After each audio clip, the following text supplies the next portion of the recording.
Bueno, vamos a partir con el profesor Julio Pinto. Le damos la bienvenida y obviamente las gracias por poder acompañarnos en este ciclo de debate.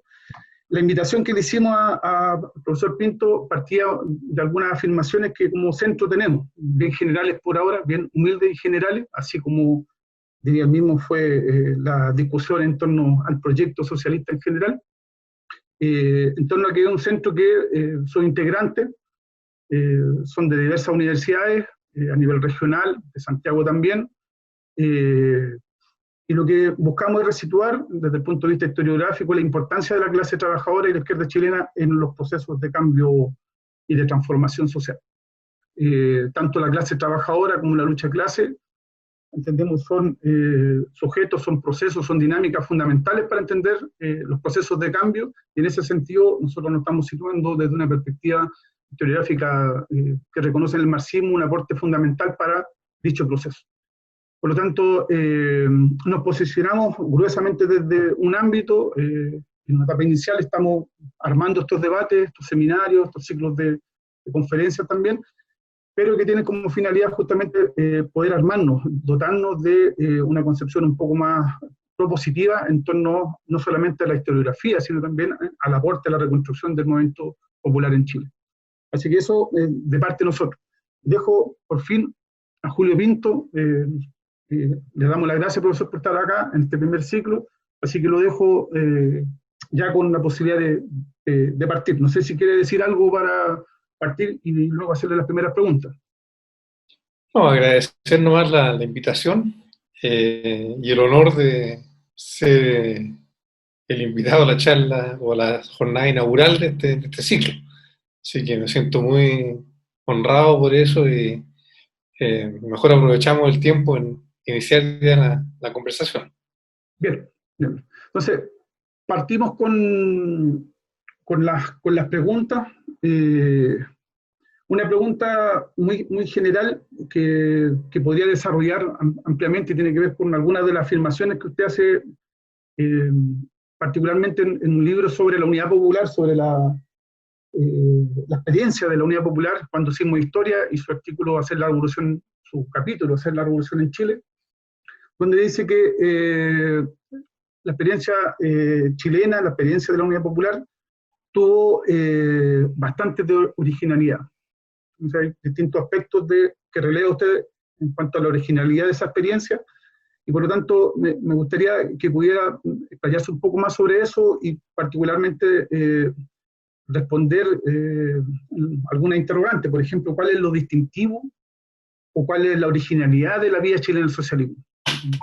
Si más bien está concentrado en los aspectos de la vía, porque luego usted los desarrolla en torno a ciertas problemáticas respecto a la izquierda chilena, si es la vía, si es lo programático o si es lo proyectual, o si es la combinación más o menos de estas tres dinámicas.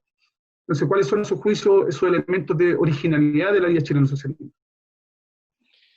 Bueno, lo más original es justamente la vía, la forma como se pretendía llegar a la meta final que siempre se definió como el socialismo. Eso es importante recalcarlo porque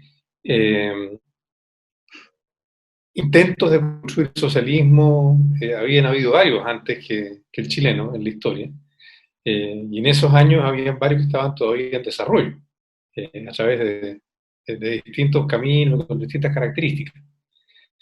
Pero lo que todas esas experiencias previas compartían era que la toma del poder se había dado por la vía del enfrentamiento militar, por la vía armada o por la vía insurreccional, pero teniendo que, estoy pensando en el caso soviético, teniendo que enfrentar una guerra civil muy cruenta una vez que los bolcheviques ya estaban instalados en el poder. La originalidad de la propuesta de la Unidad Popular era que se pretendía llegar a esa misma meta, el socialismo, por una vía no violenta, no armada, sino que valiéndose del marco institucional que existía en Chile, respetando las libertades públicas y los procedimientos de la democracia burguesa, por así decirlo, y por tanto apostando, digamos, la viabilidad de este experimento en la capacidad de mantener, incluso de acrecentar un apoyo popular y electoral mayoritario. Porque en ningún momento, y esto hay que enfatizarlo, Salvador Allende o la Unidad Popular como conglomerado y como programa, se pusieron en el escenario de buscar un camino diferente de construcción del socialismo. Seguramente más adelante vamos a hablar de eso. Hubo mucho debate al interior de la Unidad Popular, al interior de la izquierda, incluso fuera de la Unidad Popular, sobre si era viable o no esto. Pero la propuesta de la Unidad Popular era llegar al socialismo a través de ese camino, del camino que evitaba la guerra civil, que evitaba la confrontación armada. Eso es lo que hace la originalidad de la experiencia, porque no estamos hablando de una propuesta socialdemócrata, a propósito de una palabra que se ha puesto muy de moda últimamente, ¿no? Porque en el fondo la socialdemocracia lo que habla es de agregarle al sistema capitalista algunos elementos de protección social, de leyes sociales, de integración de las clases trabajadoras al esquema, pero sin romper con el capitalismo como marco de convivencia, de referencia fundamental. Más de una vez se dijo, bueno, la propuesta de la Unidad Popular era básicamente socialdemócrata porque no se ponía en el escenario de un enfrentamiento armado. Pero yo rebato eso, porque lo que quería la Unidad Popular era avanzar hacia el socialismo. Es decir, sus objetivos eran radicales, rupturistas, era terminar con el capitalismo y avanzar hacia el socialismo. Pero quería hacerlo por una vía que nunca se había intentado antes y que por lo tanto era inédita y sigue siendo inédita hasta la fecha actual, digamos, hasta el día de hoy. Dejaría hasta ahí esa primera parte de la respuesta. Digamos. La originalidad no está ni en las metas, ni tampoco en el programa mismo, sino en la forma como se pretendía llegar a esa meta. Ya, y la dinámica, por ejemplo, también lo señala en el texto usted, y lo acaba de más o menos de referenciar, esta dinámica de intentar hacer convivir democracia con socialismo, también dice, en el fondo es una experiencia novedosa. O sea, lo novedoso de esa apuesta no habla, de alguna manera, de un tipo de socialismo al cual aspiraba la Unidad Popular, diferente, digamos, a lo que hasta ese momento, señala usted, son las experiencias realmente existentes del socialismo, que, digamos, están todas estas cosas falsas, por cierto, ¿no? En torno a que hay falta de libertad en el socialismo y la experiencia realmente existente. ¿En qué medida esos aspectos de la propia dinámica, como se imaginó la vida chilena entre democracia y socialismo, esa posibilidad de convivir, también le otorga a su juicio, que piensa ahí, cierto elemento de novedad? ¿Es posible hablar ahí de cierta idea distinta de socialismo por parte de la vida chilena? Sí, yo creo que allí se presenta uno de los grandes dilemas, de los grandes nudos que enfrentó el socialismo en el siglo XX, que nunca logró resolver del todo, que era justamente lo que tú dices, compatibilizar el socialismo con la democracia. Y esto no porque el socialismo no tuviese aspiraciones democráticas, ni porque deslegitimara la democracia como forma de convivencia política, sino que porque, dada la radicalidad de los cambios que se proponía en la Revolución Socialista, en todos los demás casos, no se pudo transitar hacia el socialismo de manera pacífica por la resistencia que antepusieron las clases que se veían perjudicadas, ¿no es cierto?, con estos cambios, por los intereses que se estaban amenazando, y que estuvieron dispuestos a hacer cualquier cosa para evitar esta transformación. Entonces, en todos los casos históricos de revolución socialista, el recurso a la violencia fue visto como un requisito prácticamente ineludible,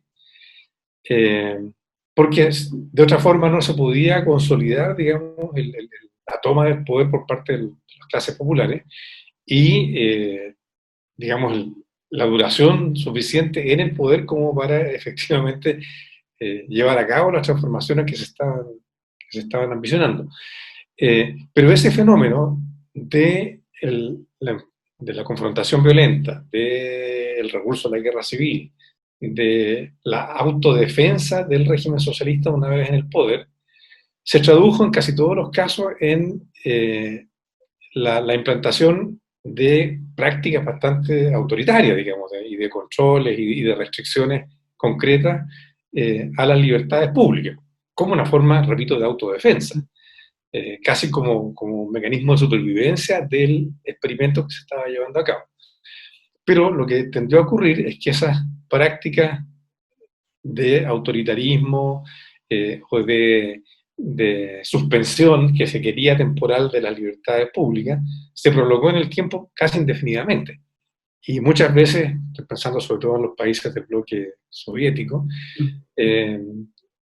cristalizaron en la formación de nuevas, no diría clases dirigentes, pero sí aparatos o burocracias que desarrollaron prácticas de autorreproducción que implicaban mantener esos controles y esas restricciones a las libertades públicas. Entonces, finalmente, en la práctica fue imposible compatibilizar democracia y socialismo en las experiencias, se llamaban reales, de transición al socialismo.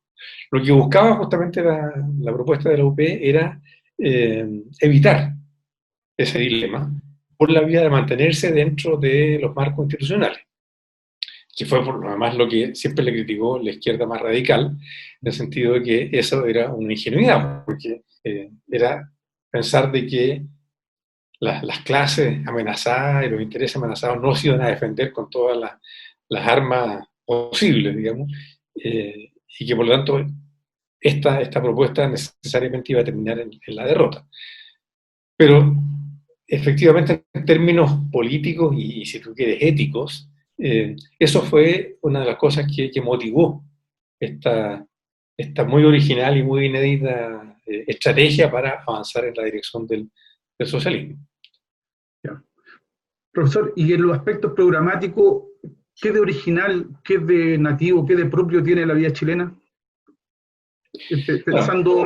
Pensando en una problemática historiográfica más o menos que hemos definido a propósito de que también hay una especie de particularismo chileno que opera sobre la historiografía de la izquierda, que tiende a ver las grandes obras que tratan un poco el tema de la vida chilena como que es resultado, ahí lo dice, ¿no? Resultado casi exclusivo de las dinámicas nacionales, y se plantea como una construcción, una paternidad casi exclusiva de la izquierda chilena en todo su desarrollo. Entonces, me pregunto a propósito de cómo podríamos discutir esta afirmación de la construcción programática nacional, pensando en que la izquierda chilena, por definiciones, tanto comunistas como socialistas, internacionalistas y latinoamericanistas respectivamente, están mirando la realidad latinoamericana y global permanentemente, y en la prensa, en los documentos partidarios, en los eventos partidarios como congresos, plenos, la participación, las redes solidarias, las redes militantes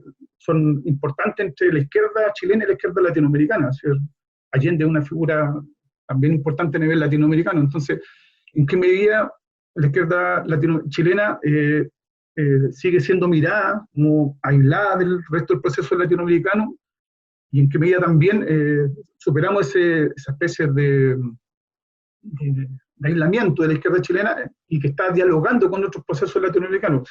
En ese sentido, la pregunta va en si efectivamente la formulación más programática, estos aspectos antiimperialistas, antioligárquicos, antimonopólicos, el tema de la reforma agraria, son aspiraciones, son reivindicaciones bien amplias a nivel latinoamericano y no tan exclusivamente nacional.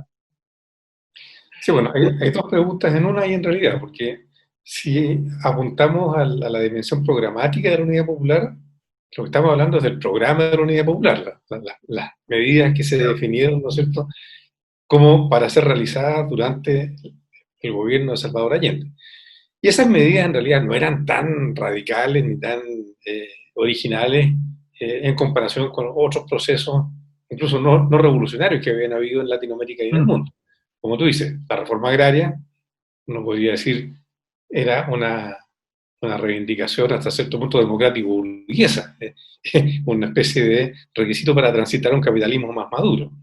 La diferencia es que en el caso de la Unidad Popular se veía la reforma agraria como un proceso que iba a beneficiar sobre todo al campesinado, no se pensaba en lo que eventualmente ocurrió, que fue facilitar, digamos, la maduración de un capitalismo agrario ya más consolidado. Pero una reforma agraria enfocada hacia los campesinos se había hecho en México, se había hecho en Bolivia, en ambos casos por vías revolucionarias, pero se había hecho también, no sé, pues en Venezuela, en Perú, o se estaba haciendo en Perú en ese momento. Entonces, de por sí la reforma agraria no era tan revolucionaria, ni tan original. La nacionalización de las riquezas básicas tampoco, era también algo que se había hecho en otros países, en México, en Bolivia, etcétera, en Venezuela, etcétera. Entonces, la nacionalización de la banca era algo que se había hecho incluso en algunos países europeos, plenamente capitalistas, como el caso de Inglaterra, por ejemplo, en algún minuto. De modo que las medidas concretas del programa de la Unidad Popular no eran ni tan originales ni tan radicales, pero hay que recordar dos cosas. Uno, que este programa estaba pensado como el primer paso en una trayectoria que se suponía que iba a tener un desarrollo mucho más prolongado hacia el futuro, que se iba a ir avanzando de manera cada vez más decidida hacia el socialismo. Y lo segundo es que hay que recordar que la Unidad Popular era una coalición de partidos y de socios muy diversos, muy heterogéneos. Entonces, era una especie de mínimo común denominador en el que estuvieron dispuestos a ponerse de acuerdo por esa multiplicidad de socios, transitoriamente con el fin de poder hacer algo juntos, por lo menos llegar a la presidencia, pero todos sabemos de que en realidad las miradas de más mediano y largo plazo que portaban esos actores políticos eran bien distintas. Y el capítulo al cual tú te referiste al principio, es hacer la revolución en Chile, gira un poco sobre la base de esa tensión, de los que pensaban de que este proceso se podía hacer de forma gradual y paulatina, básicamente el PC, y por otro lado quienes pensaban que en algún momento iba a haber que avanzar hacia una definición más rupturista, básicamente el PS, dentro de los socios, digamos, de la Unidad Popular propiamente tal. Así que, cerrando esa parte de la pregunta, yo diría que lo programático no fue el principal rasgo de originalidad de la experiencia, sino, insisto una vez más, la estrategia que se estaba implementando. Y esa estrategia, tú tienes razón, no fue algo que se le ocurrió a Allende o al PC, sino que se remontaba a lo que había sido la historia del movimiento obrero chileno y de la izquierda chilena desde su fundación, a principios del siglo XX. Porque si bien muchas veces la izquierda chilena habló de una revolución y de transitar revolucionariamente hacia el socialismo, en la práctica la izquierda chilena había sido bastante gradualista y bastante institucionalista hasta ese momento. Independientemente del discurso, digo, sino que en concreto. Y la verdad es que hasta el año 70, ningún componente de la izquierda, salvo uno que era muy incipiente en ese momento, que estaba recién partiendo, que era el MIR, se había propuesto seriamente implementar una vía armada o una vía clásicamente revolucionaria para acceder al poder. Entonces, insisto una vez más, la originalidad de la propuesta tiene que ver con la estrategia más que con el programa o con el objetivo final que se compartía con otras experiencias socialistas del mundo. Ya, metiéndonos un poco en algunas de las cosas que señaló el último de estas vertientes que son componentes de la izquierda chilena en la década de los 60, usted lo señala, en base a otros autores también, los partidarios de la vía rupturista y los gradualistas en general, que los caracterizó recién, que señala que en términos de finalidad, en términos de norte, hay una especie de similitud, hay más convergencia que divergencia. Entonces la idea del socialismo y de la revolución socialista sería un elemento, a pesar de lo extraño, ¿no? Sería un elemento que lo aglutinó. Pero también señala que hay un rasgo distintivo de esa característica, que es la falta de profundización, de teorización respecto de esas características específicas del ideario socialista. Entonces, ¿en qué medida esa poca teorización, esa poca reflexión o profundización en torno a un socialismo en particular, con un dibujo más claro, se transforma en una debilidad y en un punto importante de distinción que usted lo desarrolla luego más claramente en estos ejes diferenciadores entre gradualistas y rupturista, en qué medida esa debilidad, esa poca profundización, es un elemento dinamizador y, digamos, bien articulador de los conflictos más bien tácticos, programáticos respecto al carácter de la revolución. Tengo la impresión que anuncia ese elemento importante, la convergencia, pero dice la divergencia se da en el plano del camino, de la vía. Y ahí es donde mayormente se dan todos los debates, el problema de las formas de lucha, el problema de la táctica, incluso dice en los aspectos programáticos. Entonces, ¿qué relación hay, a su juicio, porque no está desarrollado en el texto y se lo pido a ver si lo puede desarrollar un poco más, qué relación hay en eso? Es decir, si la poca teorización es un elemento explicativo también de las grandes diferencias, incluso antagónicas, como dice usted, entre estos bloques de la izquierda, entre la rupturista y la gradualista. Es una buena pregunta, la verdad es que no lo sé porque efectivamente se discutió bastante poco en la izquierda chilena sobre cómo se visualizaba el socialismo al cual se pretendía llegar. Había, insisto, una coincidencia en el punto de llegada, pero en términos muy gruesos. Yo no recuerdo por lo menos haber leído un debate o un desarrollo muy elaborado respecto de cómo iba a ser el socialismo chileno una vez que llegara a Maíz. Se iba a terminar con la explotación, que iba a haber una nivelación de las clases sociales, que iba a haber, digamos, un sistema en el cual las grandes decisiones sociales se iban a tomar de manera participativa por el conjunto de los actores, donde se iba a favorecer y los principales protagonistas iban a ser las clases trabajadoras, las clases populares, pero eso era, digamos, parte del ABC del socialismo en todo el mundo.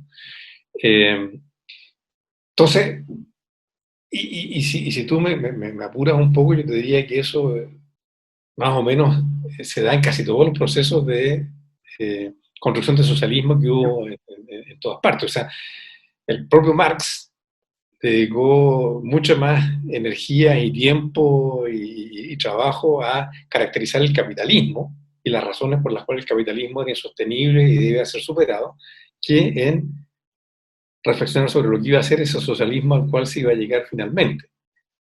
Porque seguramente en la lógica de Marx eso era incurrir en una especie de pensamiento utópico y lo que él quería era justamente alejarse de esa manera, digamos, de abordar el problema. Veamos la realidad a la cual nos enfrentamos, veamos cómo lidiamos con ella y después veremos cómo vamos a definir y darle carne a esta noción más o menos genérica de socialismo. En ese sentido, tampoco la experiencia chilena fue una excepción, pero sí había mucha discrepancia, había muchas diferencias sobre qué es lo que había que hacer para llegar allá. Y con razón, estas no eran debates, digamos, caprichosos o vacíos, porque justamente el gran dilema, los grandes obstáculos en este proceso eran vencer la resistencia que naturalmente, digamos, previsiblemente se iban a desatar, era elaborar instrumentos que permitieran ir avanzando hacia el socialismo, y eso tenía que ver más con las vías, como dices tú, que con la meta. Y sobre eso hubo en estos años de la Unidad Popular, pero también previamente, mucha discusión, mucho desencuentro, incluso al interior de algunos partidos. Si el Partido Socialista, si bien mayoritariamente se inclinó hacia una postura más rupturista en estos años, bueno, el Partido Socialista había pasado por muchas etapas, fases y expresiones en su historia, e incluso en estos años mismos de la Unidad Popular, al interior del Partido Socialista habían tendencias muy distintas, desde unas que eran casi francamente socialdemócratas, hasta las que eran casi, ¿no es cierto?, guevaristas en sus planteamientos. Entonces, era ahí donde se radicaba, yo diría, lo principal de las contradicciones y de los debates. Y de ahí se derivaban elementos que yo también señalo ahí en el capítulo, como por ejemplo la concepción de Estado que se manejaba, que para algunos sectores, los más gradualistas, el Estado se veía como un espacio a disputar, como algo que se podía penetrar gradualmente y se podía ir copando por dentro sin necesidad de llegar a la guerra civil. En cambio, para otro sector, para otro componente, el Estado era un aparato que estaba al servicio de la burguesía y que había que tomarse por la fuerza, digamos, para transformarlo en un instrumento a favor de las clases populares. No se podía contemporizar con el Estado tal cual existía, sino que había que asaltarlo y transformarlo en algo distinto. Pero si tú lo piensas, eso que puede ser parte de un debate más teórico, en el contexto de la Unidad Popular era en el fondo otro componente de la discusión sobre cómo hacemos para llegar al socialismo. Un poco respecto a la trayectoria de la vía chilena, un poco más atrás, digamos, no concentrándolo específicamente en la experiencia de la OP, 2010 eso, ¿qué papel le asigna a usted o cómo ve el proceso de construcción de este proyecto estratégico en la relación de la clase trabajadora organizada y los partidos de la izquierda chilena? Si es posible hacer una implicación, una relación estrecha entre estos dos sectores, dos experiencias, digamos, la izquierda por un lado y la clase trabajadora organizada, en la construcción de este ideario, en la formulación, en todo lo que implica la formulación de un proyecto. No me refiero a medidas, me refiero al imaginario. Y además historiográficamente, disculpando, digamos, al público que a lo mejor no está tan metido en el debate historiográfico, si es posible todavía hacer una lectura de la vida chilena desinstalando a la izquierda y a los trabajadores de ese proyecto, en términos de... Es imposible, sí, porque los constructores y los portadores y los artífices de ese proyecto fueron la clase obrera o las clases populares y los partidos de izquierda que surgieron desde esas clases populares y que hicieron de portavoces de esas aspiraciones y de esas demandas. La izquierda chilena no fue una implantación exótica, ¿no es cierto? O algo que se importó desde afuera y se metió a la fuerza, digamos, en la experiencia política chilena, sino que fue una emanación de la movilización y de las luchas de los propios sectores populares. Y fue, por lo tanto, una especie de cristalización o un componente más de esas luchas desde los tiempos de las sociedades de resistencia, de las mancomunales, de los primeros partidos obreros. Todo esto nació de la praxis propia nuestra. Incluso ahí se puede marcar una diferencia con países vecinos como Brasil, Uruguay, Argentina, donde la izquierda nace muy asociada a las oleadas migratorias que llegaron desde el sur de Europa, sobre todo Italia y España, y que trajeron consigo ideas y prácticas, sobre todo anarquistas, pero también socialistas, que fueron muy importantes en las etapas iniciales de esas historias de formación de movimiento obrero e izquierda. En Chile no fue así. En Chile la izquierda nace de la praxis propia de estas clases populares en formación. Y esto es muy claro en el caso del Partido Comunista, perdón, que nace como partido obrero y conserva ese rasgo hasta muy avanzado el tiempo, casi, digamos, hasta el momento mismo del OP, y también en alguna medida en el Partido Socialista, que absorbió parcialmente muchos de los sectores anarquistas o anarcosindicalistas que habían estado actuando antes de 1930. Entonces, lo que quiero decir es que estamos aquí en presencia de una creación que es autóctona, ¿ya? Y que no se puede separar, ¿ya? Y tal vez por lo mismo emerge de esta historia una propuesta tan extraña, digamos, tan original, como decíamos al comienzo, como fue la de la Unidad Popular, porque efectivamente la historia del movimiento popular chileno y de la izquierda chilena fue una historia que se dio no en el monte o en las guerrillas, salvo excepciones o momentos muy específicos, sino que se dio en las luchas sociales, en las luchas sindicales, en las huelgas, y en el copamiento de los espacios de expresión política que el sistema permitía. Entonces, uno podría decir, lo que fructifica en 1970 es el resultado de 50 años, ¿no es cierto?, o 60 años de experiencias que no transitaron, y aquí no me quiero pronunciar en términos normativos, sino en términos de lo que ocurrió realmente, no transitaron, como en otros países de América Latina, por la vía de la guerrilla, por la vía de la guerra civil, sino que transitaron por la vía de las luchas sociales, de los partidos políticos populares y del copamiento de los espacios institucionales.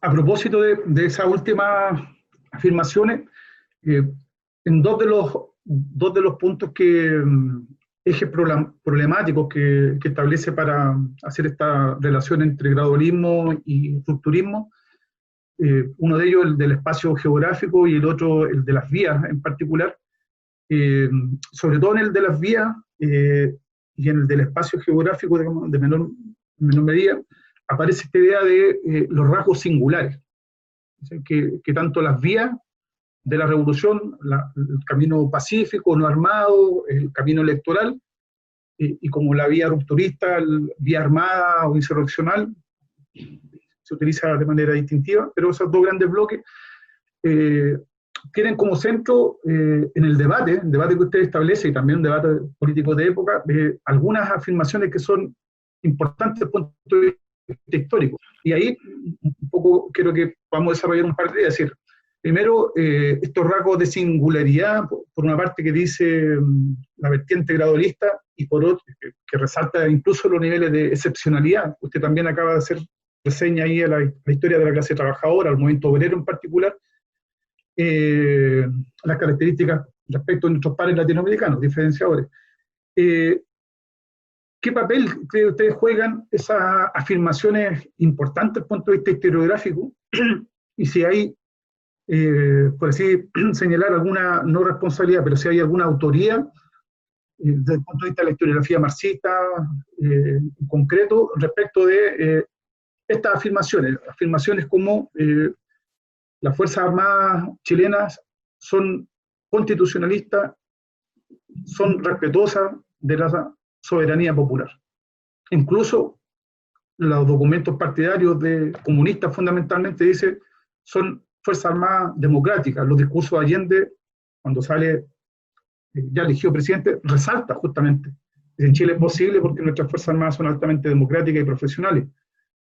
Y por otro lado está la lectura de una institucionalidad larga, ininterrumpida, notablemente diferente a la de nuestros vecinos, con una clase dominante y una derecha respetuosa de las dinámicas democráticas, incluso de los procesos de democratización que auspició.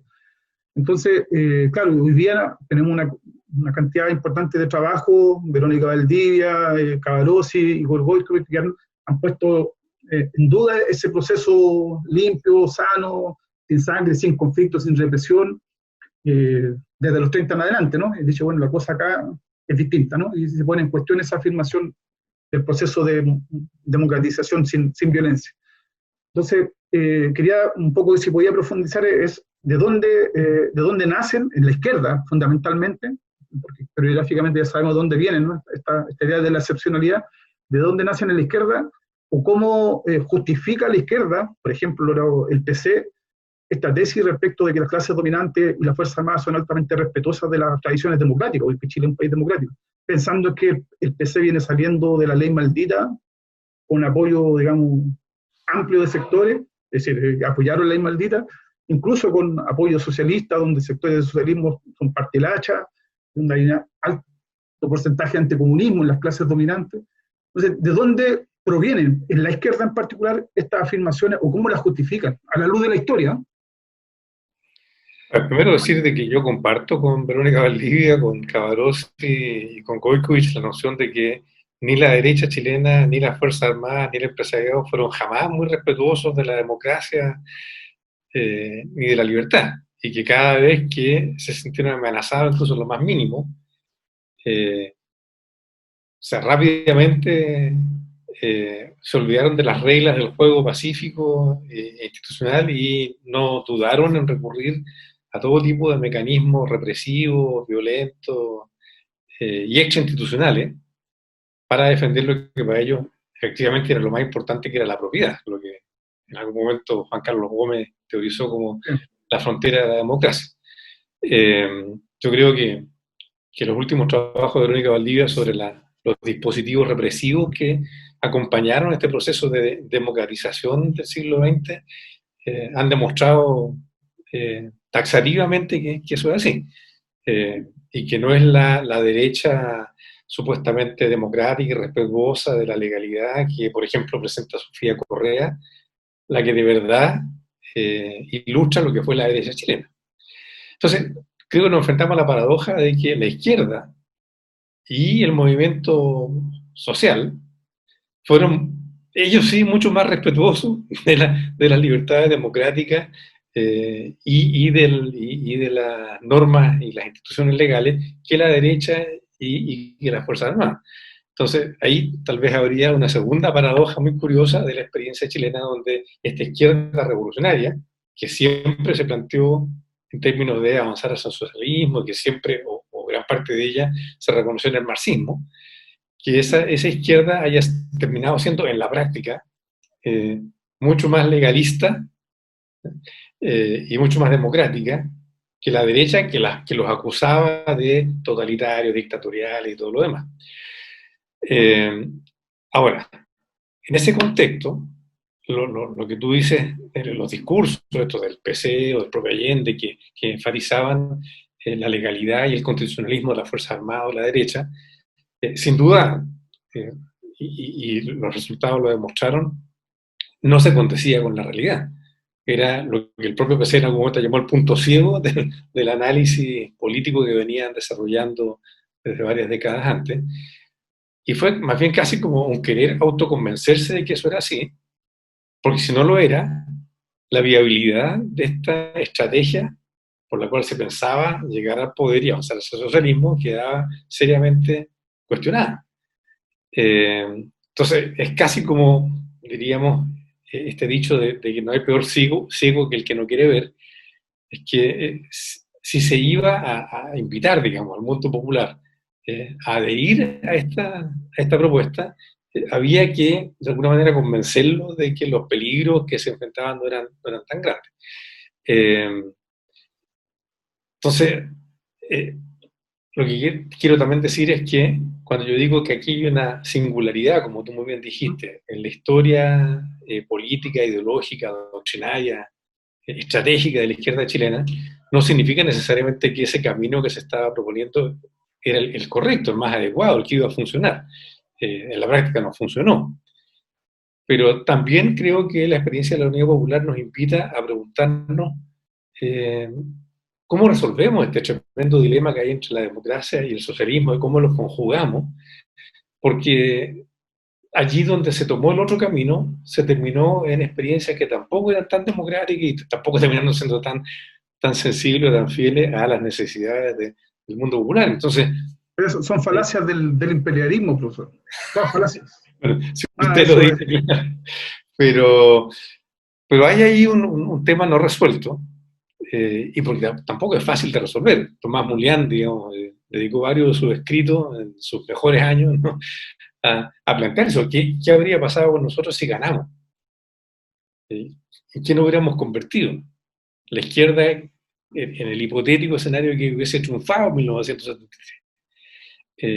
Y esa es una pregunta que nos interpela desde el punto de vista de lo que es la convivencia democrática. ¿Cómo se puede preservar eso en un contexto de cambio social radical? No sé, la solución, la única forma de hacer el socialismo es exterminar al enemigo de clase hasta el último de sus integrantes. Digamos, no sé si eso sea muy fácil, pero si lo fuera, ¿esa es la solución? No lo sé, creo que son interrogantes que todavía nos pesan y que vamos a tener que tratar de resolver de alguna forma si queremos retomar ese camino hacia una forma de convivencia más humana como lo es el socialismo. Ya.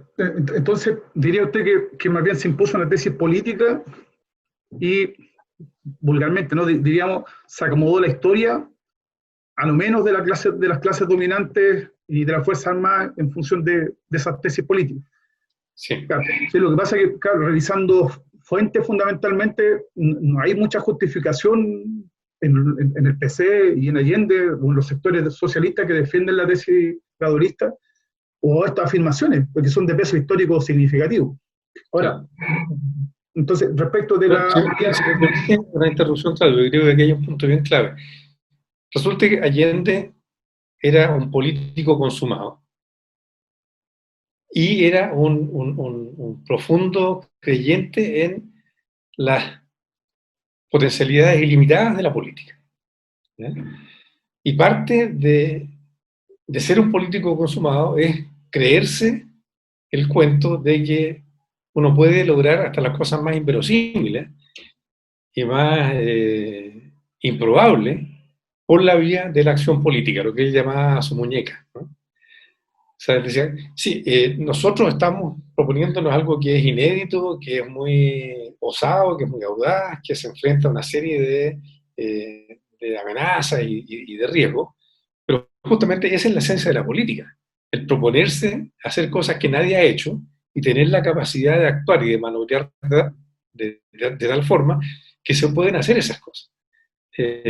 Claro, y si tú lo llevas a un extremo, podríamos decir, esa es una expresión de voluntarismo Sí, sí, casi tan radical como la de los que decían, no, la única forma de llegar al socialismo es armando una guerra civil o un ejército popular que imponga por la vía de las armas el cambio de régimen aquí en Chile. Ambas son expresiones de voluntarismo que son de la esencia de la política, pero que claro, tienen de repente la tendencia a chocar de frente con la realidad que suele decir otras cosas. ya, y una pregunta como más bien como para acercarnos al presente, ¿no? Ahí ve usted si puede meterle más color ahí a la afirmación.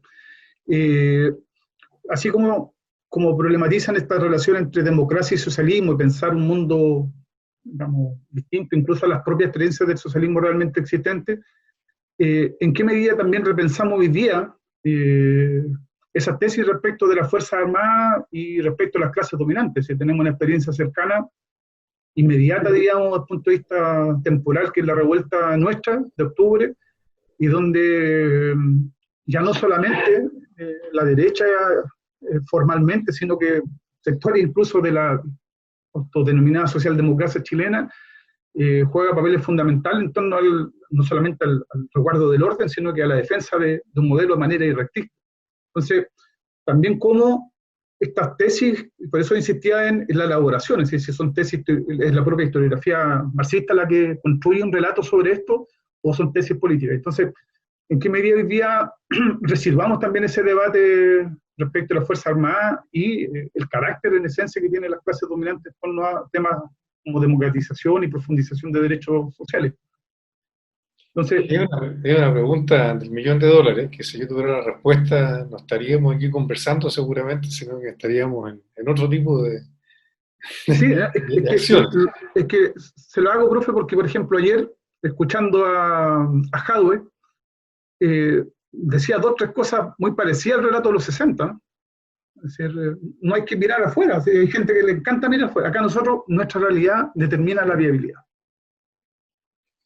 Y, y nuevamente el marco alianza amplio, muy sesentón, ¿no? Es decir, que le da legitimidad al proceso, a la propuesta, al programa, sin dar cuenta un poco de esta perspectiva respecto de cómo son el carácter que tienen tanto las Fuerzas Armadas como la clase dominante en su conjunto, más que la derecha, el bloque en el poder, digamos.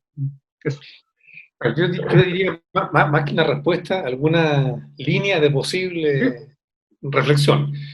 Lo primero es que para hacer política, sobre todo para hacer política de cambios profundos, hay que saber con qué recursos se cuenta. O sea, hay que conocer los sujetos, las bases sociales que van a estar, por una parte, de acuerdo con la necesidad de hacer esos cambios y en condiciones de pronunciarse a favor de esos cambios. ¿Qué quiero decir con esto? Creo que uno de los errores de este análisis político que recordábamos recién es que había poco conocimiento preciso de lo que era la historia social concreta de Chile, que fue parte de la autocrítica que se hizo después del golpe, que sobre todo al interior de nuestro oficio fue muy potente, digamos. O sea, aquí no sabíamos bien con qué actores populares estábamos lidiando, y eso llevó a que a lo mejor se tomaron decisiones que eran incorrectas. Y de esa reflexión, de esa autocrítica, nace una propuesta como lo fue la nueva historia social, por ejemplo. Tenemos que conocer mejor lo que es el pueblo chileno para tener alguna claridad respecto de qué es lo que ese pueblo quiere hacer, está dispuesto a hacer y hasta dónde está dispuesto a hacer. Eso yo diría como primer punto, o sea, tener los ojos muy puestos en la realidad más que en la abstracción de la teoría o la corrección de las líneas analíticas, ¿ya? O la importancia de los objetivos a lograr. Eso, punto uno. Punto dos, y eso es una lección que nos ha vuelto a enseñar la revuelta social de octubre, es que el principal recurso con el que contamos aquí en Chile para hacer cambios de cualquier tipo es justamente la movilización popular. O sea, es la gente en la calle la que, por primera vez en 30 años, o en 40, si lo prolongamos hasta la dictadura, no, tal vez desde las protestas, ¿no?, de los años 80, realmente remece los pilares del modelo neoliberal y los remece mediante su acción contestataria, ¿no es cierto?, en la calle. Ahí yo sí veo un punto de encuentro con lo que fue la experiencia de la Unidad Popular, que también capitalizó eso mismo, la movilización social, la capacidad de los actores populares de salir a la calle y de cuadrarse detrás de un proyecto de cambio que finalmente terminó con Allende en la moneda. Con eso contamos, no contamos con ejércitos ni con armamento en este momento, ¿ya? No quiero decir que en ningún momento esa opción va a ser válida, pero no es lo que tenemos en esto. Y del otro lado, sí lo tienen. Entonces ese es un elemento de la ecuación que hay que tener muy, muy presente. Entonces, creo que hay puntos de similitud entre lo que fue la experiencia de los 60 y lo que estamos viviendo ahora. Y creo que nuestra tarea como gente que estudia historia y que la estudia para ponerla al servicio, digamos, de los debates y de las necesidades y los desafíos del presente, es tratar de aprender de esos puntos de similitud y de no cometer los mismos errores. Y ahí yo creo que Jado tiene razón cuando dice que un requisito indispensable para avanzar en la dirección de algunos cambios importantes es algún grado de unidad. O sea, si somos 100 grupos distintos, cada uno de los cuales cree tener la razón absoluta, pero que no pasen de los 40, 50 integrantes, y cada cual tira para su lado y se dedica más tiempo a pelearse con los demás, no vamos a avanzar mayormente, porque el adversario que está al frente es muy poderoso y está dispuesto a cualquier cosa, ¿ya? Con ciertas limitaciones, porque tampoco, digamos, es que la derecha o el empresariado tengan todos los hilos en sus manos. También están ellos jugando en un escenario que se les ha vuelto movedizo e impredecible, entonces también tienen que actuar con algún grado de precaución, de cautela. Entonces, eso es lo que hay que manejar bien, pero sin una unidad lo más amplia posible, eso no se va a lograr. En ese sentido, Allende sí tenía la razón y la Unidad Popular sí logró eso. Logró de esa bolsa de gatos que era la izquierda de sus años, no tan distinta tal vez de lo que sea la bolsa de gatos de la izquierda actual, armar una unidad mínima, pero suficiente como para llegar a donde llegar. No.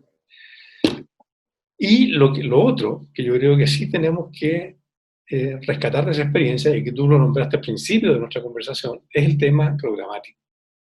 O sea, porque lo que hemos visto hasta aquí, en la revuelta popular, es mucha rabia, mucha frustración, una energía crítica muy potente. O sea, tenemos muy claro qué es lo que no nos gusta y por qué no nos gusta, pero no estamos siendo capaces o no estamos siendo muy eficientes en transitar desde el momento de la crítica al momento de la propuesta.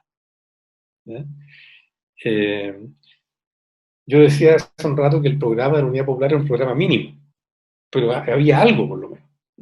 Algo detrás de lo cual estuvo dispuesto a alinearse toda esta heterogeneidad de actores que fue la Unidad Popular. Y eso yo creo que hoy en día no lo tenemos, Echa de menos. que no existe. Entonces,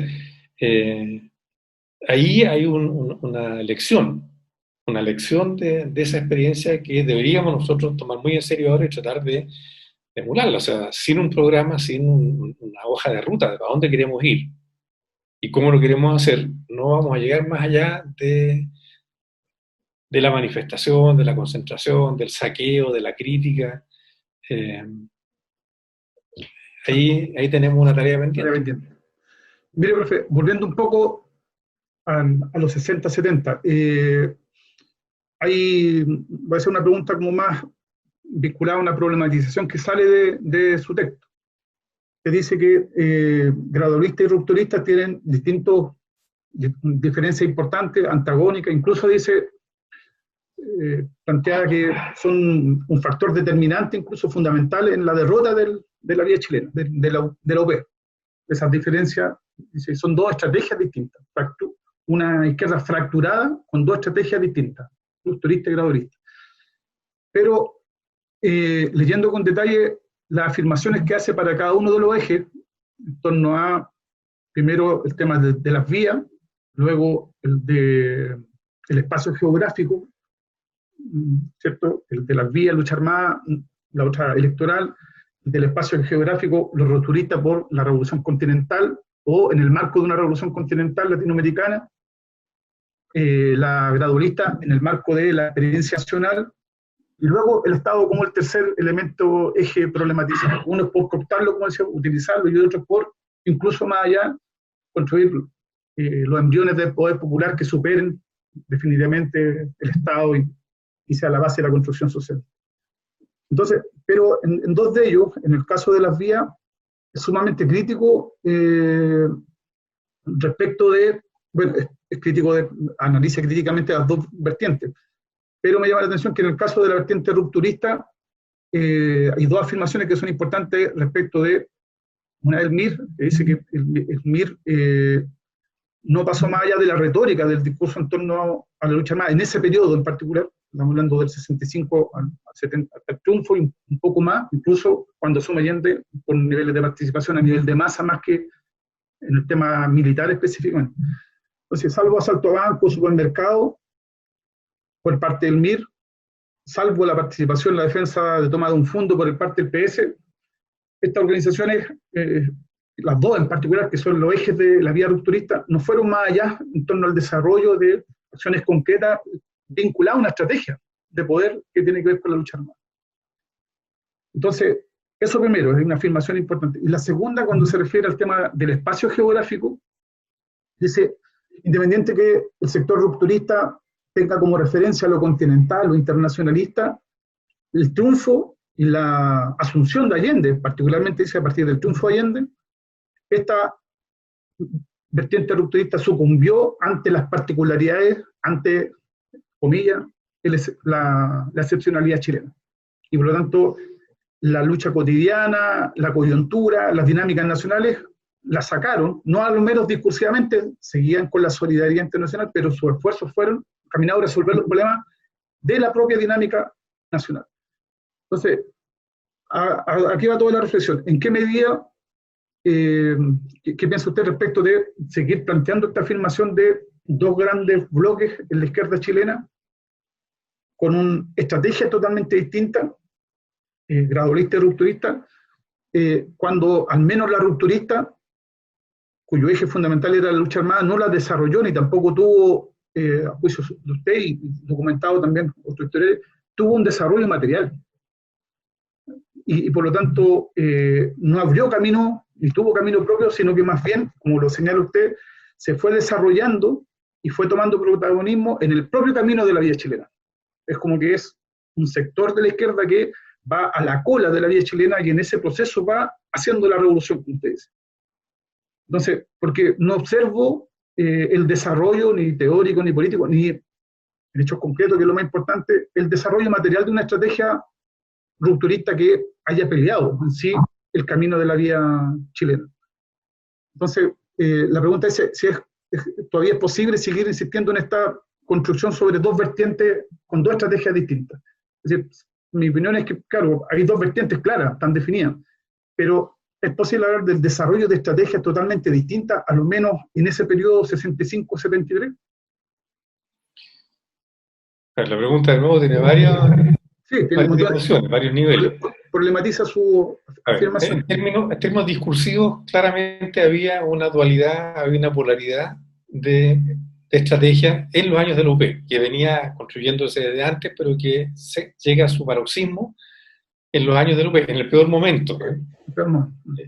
porque justamente lo que decía hace un rato, o sea, si algo se necesitaba en ese minuto para defender esa experiencia era unidad, y si la propia izquierda estaba más preocupada de combatirse o de luchar internamente que de luchar contra el enemigo que tenía al frente, que era tremendamente poderoso, lo que terminó pasando fue lo que Mulián denominó en un momento como un empate catastrófico, que, que cuando uno tiene que dar una batalla grande y fractura las propias fuerzas, no es una decisión muy atinada, digamos, incluso desde un punto de vista militar.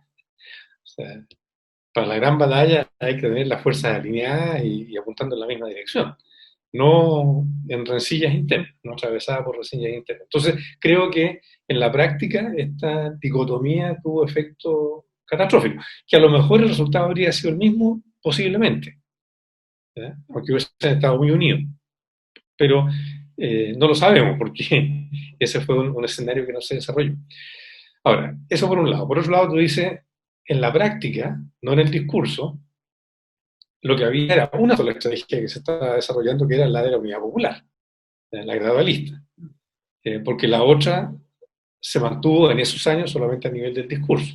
Después del golpe hubo esfuerzos un poco más consistentes por darle más cuerpo, pero tampoco lograron su objetivo y también fueron derrotadas sucesivamente las distintas experiencias que lo intentaron. Bueno, una interrogante que se nos abre, pero ya lo verán los y las participantes en los próximos episodios de este seminario. Yo no sé cuál fue la real capacidad de convocatoria que tuvieron las propuestas de la Vía Armada después del golpe. A pesar de que, digamos, las condiciones eran mucho más claras, mucho más nítidas, de que ese era el camino, el único prácticamente que quedaba, y que se hicieron esfuerzos importantes en esa dirección. No sé si tuvieron la capacidad de realmente reclutar números considerables del mundo popular como para darle viabilidad a una estrategia de ese tipo. Pero, repito, dejo ese interrogante para los episodios siguientes. En la concreta, es como tú dices, durante los años del UP, la estrategia rupturista no pasó más allá del discurso. Sin embargo, hay un elemento de esta ecuación que no hemos incorporado todavía, y es que una vez que se echó a andar el proceso de la unidad popular, en paralelo a lo que el gobierno estaba tratando de hacer, con aciertos y errores, con más dificultades, menos dificultades, se produce este fenómeno de activación por la base, que es lo que Peter Wynne llamó en su momento la revolución por abajo. O sea, un fenómeno de apropiación de este impulso revolucionario por parte de las bases sociales, que se expresó en conductas y en acciones que iban mucho más allá de lo que el programa de la OPE había previsto y había proyectado, digamos. Y que tomó una dinámica tal que de repente se le fue de las manos al propio Allende y que se convirtió también en un factor de disputas y de debates internos. Ese fenómeno de desborde, si tú quieres, social, que no era parte del libreto con el cual llegó la Unidad Popular a la presidencia, a mí me evoca un poco lo que está pasando ahora a partir de la revuelta social de octubre, y quizás si por ahí hubiese habido un camino un poco más viable para llegar a la ambiciosa meta. Y esa fue la vía que se expresó en la práctica, pero que menos se teorizó. Salvo tal vez lo que se habló sobre poder popular, ¿no es cierto?, la importancia de potenciarlo, en fin, pero que la teorización de ese fenómeno se dio desde el ala rupturista y con el horizonte de transformarlo en un elemento que respaldara la inevitable y necesaria formación del aparato armado, que era lo que iba a ser viable en la revolución, no como una viabilidad en sí misma. Ahora que la confrontación armada se ve como algo mucho más lejano y mucho más difícil de visualizar, digamos, tal vez sería el momento de empezar a mirar con más calma esa potencialidad, digamos, de protagonismo social, que la estamos viendo delante de nuestros ojos. Y creo que ahora sí, y no es por afán de autocomplacencia, pero creo que la historia social ha aportado elementos que sirven para darle un poco más de consistencia a ese análisis. No digo que el análisis se vaya a hacer desde la historia social, ni mucho menos, pero creo que tenemos más elementos de juicio concreto para hacer de ese fenómeno, hacer de esa expresión, una, una componente fuerte de una lectura más correcta y tal vez más productiva de lo que es la coyuntura en la que estamos actualmente. Porque por lo demás, la historia del movimiento popular chileno no solo se desplazó por la vía de la institucionalidad y de la legalidad democrática, también se desplazó por esta otra vía, ¿cierto? De la lucha callejera, de los movimientos sociales.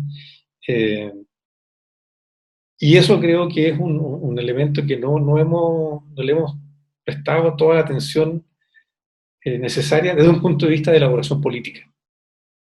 Que no se quede en la pura como celebración un poco intuitiva, mira qué bueno que está la gente en la calle marchando, en fin, sino que, bueno, ¿qué se puede hacer a partir de ahí? Creo que por ahí puede haber una beta interesante de explorar. Ya. La penúltima pregunta. Usted en la conclusión del trabajo dice que este elemento de divergencia, antagónico, contradicciones, de proyectos, de estrategias distintas entre rupturistas y graduristas es uno de los factores determinantes de la derrota. Y imposibilitó incluso la defensa, sucumbió ante el golpe y sucumbió, los efectos sobre estas dos tendencias independientes de las responsabilidades fueron iguales post golpe, ¿no? La dictadura golpeó a la clase obrera, a los rupturistas, a los no rupturistas, al enemigo interno en su conjunto. Y quería situarlo en una afirmación, a ver qué opina respecto de justamente de esa afirmación que usted hace en comparación a un documento que sale en diciembre de 1973 de la Comisión Política del MIR, donde se dice, en ese texto, digamos, en general, se lee de forma muy clara que la derrota de la Unidad Popular es la derrota del reformismo y no de los revolucionarios. Esa tesis, por cierto, operó sobre montones de nosotros un largo tiempo, y esa mochila no se cargaba. Entonces, incluyéndome, incluyéndose, bueno, con mayor razón puede explayarse, a ver qué nos dice de esa diferencia y cómo llegó hoy día a una conclusión distinta. Ahora, yo creo que en términos estrictamente teóricos, lo que decía en ese momento el MIR y lo que decía Miguel Enrique en particular, sí, era correcto. O sea, efectivamente lo que había fracasado era el experimento de la Unidad Popular, porque el otro, el que estaba en ese momento propugnando el MIR, no se había puesto a prueba. Era una referencia más bien abstracta, digamos, pero no es algo que se hubiese estado desarrollando más allá. Ahora sabemos más también que entonces de que sí en el MIR hubo alguna mayor continuidad en el desarrollo de una política militar, de lo que en algún momento se pensó. No es que todos los miristas después del 4 de septiembre se fueron a trabajar a las poblaciones y a las corridas de cerco. O sea, se mantuvo una línea de trabajo militar que ahora sabemos más por los documentos que se descubrieron hace algunos años, ¿no? Que se mantuvieron en la clandestinidad durante mucho tiempo, pero fueron, digamos, planes, fueron proyectos que no tuvieron un desarrollo muy, muy importante y que en el momento en que se puso todo a prueba, en el momento de los que hubo, o sea, el MIR o el PS o quienes estaban por la vía rupturista no pudieron juntar más de 500 personas armadas para hacerle frente a las Fuerzas Armadas Profesionales de Chile. O sea, ahí es donde se pone a prueba la viabilidad o no de una táctica, y ahí, o sea, los resultados hablan por sí solos. Entonces, creo que, repito, intelectualmente, teóricamente era una afirmación correcta.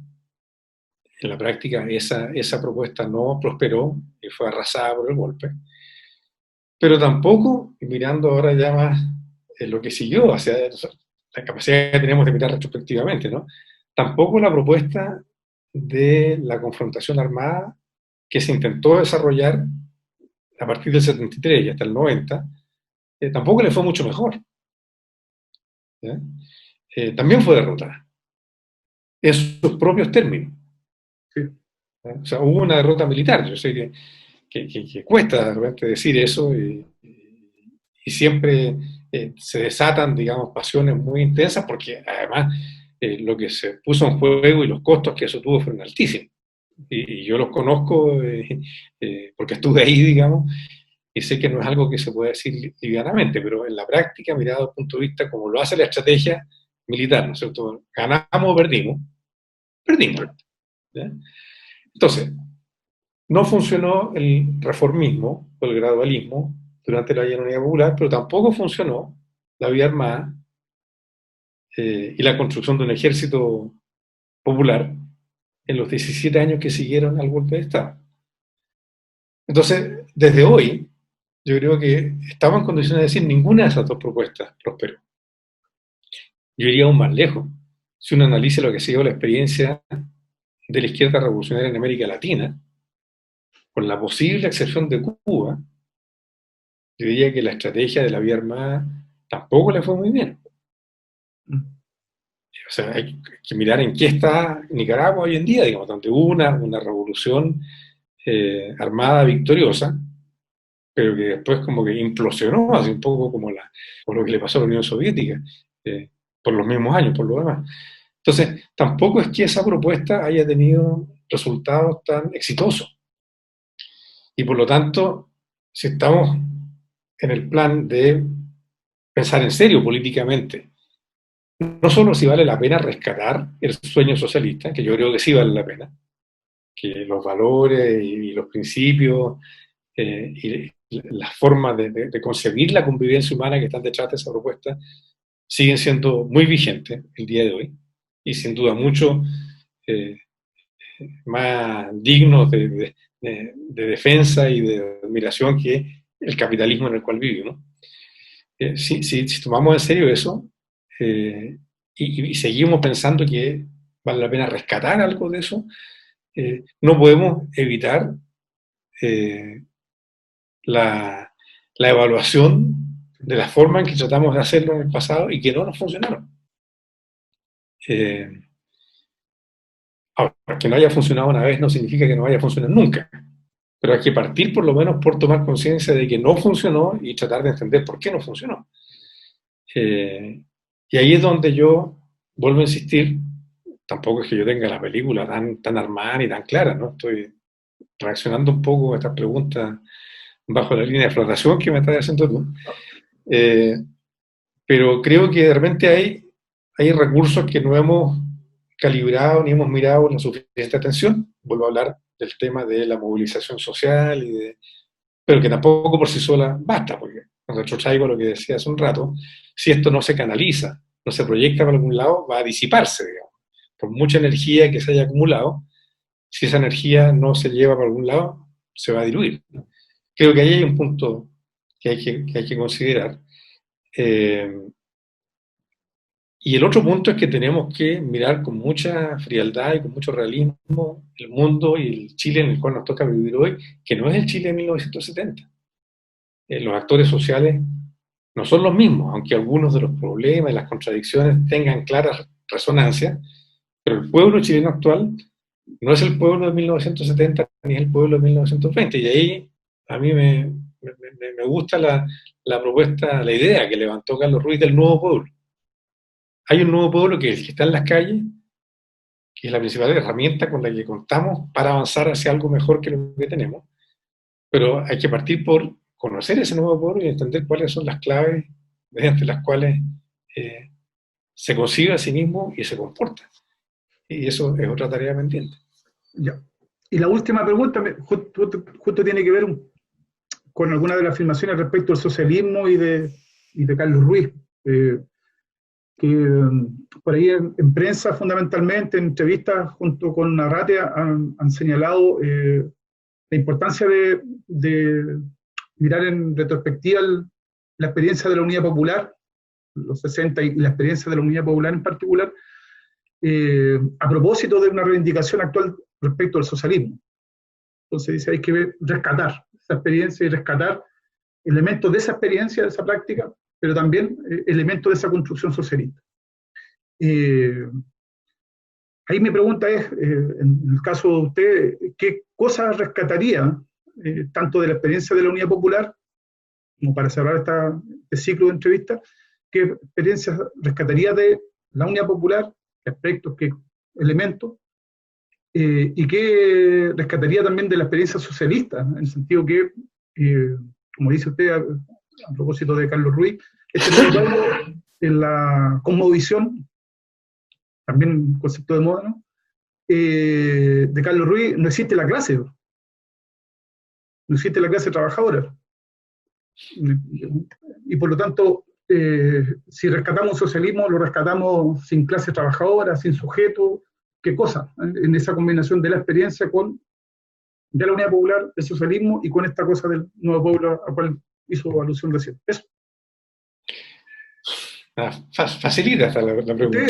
Usted partió, usted lo último lo dejó ahí. ¿A qué rescato? Yo voy a anunciar nomás porque no pasamos a elaborar. Yo creo que lo que ya dije, rescato el horizonte utópico hacia el cual se dirige el proyecto socialista. Una sociedad igualitaria, con justicia social, donde las personas efectivamente se sienten parte de un colectivo, de una comunidad, y no átomos que flotan en el espacio y que compiten entre sí. Podríamos elaborar más eso, pero esa utopía yo la rescato, creo, sigue siendo válida. Respecto de la experiencia de la Unidad Popular, cosas que ya he dicho. Rescato la unidad, el concepto de que sin unidad no vamos a llegar a ninguna parte. Rescato la capacidad de levantar un programa, por mínimo que fuera, pero que era un programa que tenía una proyección, aunque las vías por las cuales se inclinó Allende la Unidad Popular no fueran las rupturistas, la proyección de ese programa sí lo era, porque apuntaba a una transformación bastante radical de las relaciones de dominación y de propiedad, etcétera, digamos, de la sociedad chilena realmente existente. Entonces rescato la capacidad de construir un programa que, siendo mínimo, tuviese la capacidad de trascender más allá de los límites del sistema en el cual nos estamos moviendo. Rescato la historicidad, o sea, creerse el cuento de que la historia no la hacen los poderes fácticos ni las fuerzas abstractas de la naturaleza, sino que la hacen las personas. Y especialmente las personas más golpeadas, más castigadas y más postergadas por el orden vigente. La Unidad Popular, sin esa convicción, no habría llegado a donde llegó. Y fue por eso que le pusimos nosotros ese nombre al libro, a ese título, cuando hicimos historia, porque creemos que es uno de los elementos más rescatables de ese proceso. En que las personas comunes y corrientes, de carne y hueso, se hayan creído el cuento. Diciendo, nosotros somos capaces de hacer algo distinto y mejor, hagámoslo. Que es algo que se perdió mucho con los años de la dictadura y con el gran letargo que vino después. Y rescato por una vía negativa la necesidad de conocer muy bien al adversario, tomarle la medida lo más exactamente posible y saber de qué es capaz. Y por tanto prepararse mejor para eso de lo que se preparó Allende y parte de la Unidad Popular. Y toda la Unidad Popular, porque más allá de los discursos, como hemos dicho muchas veces, capacidad concreta para enfrentar lo que se venía anunciando desde prácticamente el día 1, no hubo mucha en la concreta. Eso rescataría yo. Ahora, la pregunta final tuya, ya fue no solo bajo la línea de flotación, sino que fue un torpedo ya directamente. Usted nos enseñó en el pregrado y en el magíster recuperar la clase, hacía cursos sobre la clase trabajadora y ahora sale con esta otra cosa. El tema de la clase. Yo creo que las clases siguen existiendo, pero que no son exactamente las mismas, no responden a las mismas lógicas o claves de sentido que las clases del Chile de mediados del siglo XX. Porque el capitalismo actual no es el mismo, o sea, mientras haya capitalismo van a haber clases dominantes y dominadas, y van a haber clases explotadoras y explotadas. Eso es consustancial al capitalismo, ¿ya? Y por tanto lo que ha habido ha sido una metamorfosis de la estructura de clase, pero no una desaparición de la misma, ¿ya? Entonces creo que si ahora hay gente enojada, dispuesta a salir a la calle y a tratar de echar abajo este sistema neoliberal, es porque hay personas y clases que siguen siendo explotadas y que por lo tanto tienen todo el interés del mundo y todas las ganas del mundo en cambiar el sistema, ¿ya? Ahora, esas clases no son las clases del siglo XX clásico, son otras, y responden a otros estímulos, responden a otras coordenadas, responden a otras formas de ver el mundo y de verse a sí mismas. Y por lo tanto, de repente, si nos quedamos muy pegados en lo que fueron las fórmulas de la izquierda del siglo XX para hacer frente a la coyuntura actual, como existe un poco la tentación de hacerlo, ¿eh? O sea, esto de heroizar lo que fue la experiencia del siglo XX, y creo que tiene mucho de heroico, y creo que amerita, pero no necesariamente al punto de tratar de reproducir mecánicamente los análisis y las conclusiones y las proyecciones que en ese momento se justificaban, pero que ahora no. Entonces, insisto en lo que dije hace un rato, creo que si bien las clases explotadas y explotadoras siguen existiendo, son diferentes y hay que conocerlas en lo que son actualmente, porque si no, no vamos a poder transformar esta energía crítica en energía constructiva, en energía proyectual. Porque, no sé, de repente, por decir una sola cosa, el año 70 era como muy evidente que el Estado era un objeto fundamental de la acción política, ya sea porque se le quería penetrar y cooptar por dentro, porque se lo quería asaltar y transformarlo en otra cosa. Pero el papel que tiene el Estado hoy en día es muy distinto. Y de hecho muchos, sobre todo los sectores más jóvenes de este nuevo mundo popular, son muy escépticos y muy desconfiados respecto del Estado y de todas las estructuras de autoridad, sean las que sean. Entonces, tampoco yo creo que el Estado se vaya a disolver de la noche a la mañana, pero creo que es importante para efectos de levantar consignas, ¿cierto?, que efectivamente movilicen a este nuevo pueblo, a esta nueva clase, estas nuevas clases dominadas.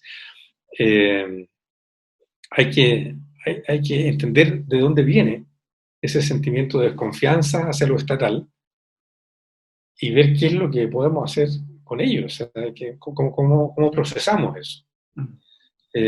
Sí quiero decir una cosa, que creo que el marxismo más clásico erró al decir que la clase trabajadora era el único sujeto del cambio histórico hacia el socialismo. Y los propios liderazgos revolucionarios de aquellos países donde se hicieron revoluciones socialistas, yo creo que se hicieron cargo de ese error. Y las principales o las más importantes revoluciones exitosas se basaron no tanto en la acción de la clase obrera clásica, industrial, como en el campesinado y otros sectores, ¿no es cierto?, de la sociedad. Creo que esta visión un poco más diversificada de lo que son las clases explotadas es algo que es muy pertinente a la radiografía social de lo que es el Chile actual, y que implica tener que, de alguna forma, hacerse cargo o responder a las demandas de una clase que no es una clase, sino que son muchas clases en paralelo y que no tienen necesariamente la misma reivindicación.